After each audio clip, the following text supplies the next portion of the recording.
Hi, my name is Tina Salvaggi from the Department of Literacy in the College of Education. Today I'm going to talk to you about the use of electronic portfolios. I have used electronic portfolios in EDR 317, our Reading Practicum course. This is a 6-credit field course where students are paired with a mentor teacher and are encouraged to participate in the classroom through instruction, assessment, and classroom management. This is a course that is often taken prior to student teaching.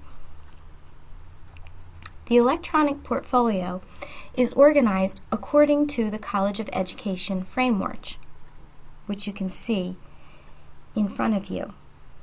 This framework is used for evaluation during field courses, during student teaching, and eventually when the teacher becomes a professional. Because of this, it is important for our teacher candidates to become familiar with this conceptual framework and to understand how it applies to their practice. The benefits to using an electronic portfolio to teacher candidates are numerous. First, it encourages our teacher candidates to become reflective practitioners. Because the candidates are collecting artifacts based on each item of the conceptual framework, they are encouraged to reflect upon each of these artifacts and how it relates to their own experiences within the classroom. The electronic portfolio also becomes a repository of artifacts related to their fieldwork. So the teacher candidates actually have a record of the work that they did during this 6-credit course, and they can refer to it when they take additional courses. It is our hope that teacher candidates will continue to add artifacts as they complete additional fieldwork and eventually when they student teach. From there, it is our hope that they will use the electronic portfolio in future job searches.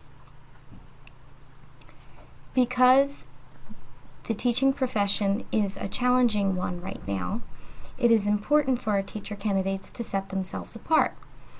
By showcasing their use of technology and perhaps sending the link to an electronic portfolio to a potential employee, this could help set them apart in the job search. Next, we'll look at a sample of an electronic portfolio.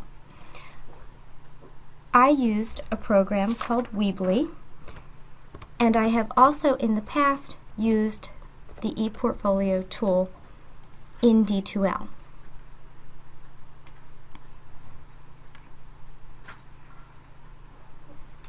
Here you can see the ePortfolio of a Reading Practicum student. Along the right-hand side, you can see the different categories that I asked the teacher candidates to use. They listed a literacy teaching philosophy, and then they listed each of the items from the conceptual framework. Let's take a look at the first page. You can see that the candidate used pictures as well as text to introduce herself and to introduce the contents of the portfolio. Each of the pages has various examples of work that the teacher candidate did, as well as pictures, videos, and text explaining why each item was included in the electronic portfolio. Here, the category is Teacher as Diversity Advocate and Classroom Community Builder. You can see that the teacher candidate included a picture of the classroom, as well as information about classroom management, examples of literature that she used in the classroom. She described the classroom environment, and finally displays a word wall that she used to enhance the classroom environment. Let's take a look at one more page.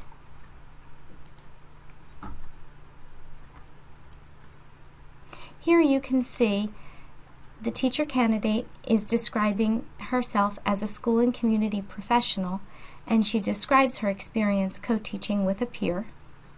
In addition, she includes a lesson link where a potential employer could look at her lesson planning abilities. She also includes a link to a newsletter, a teacher observation,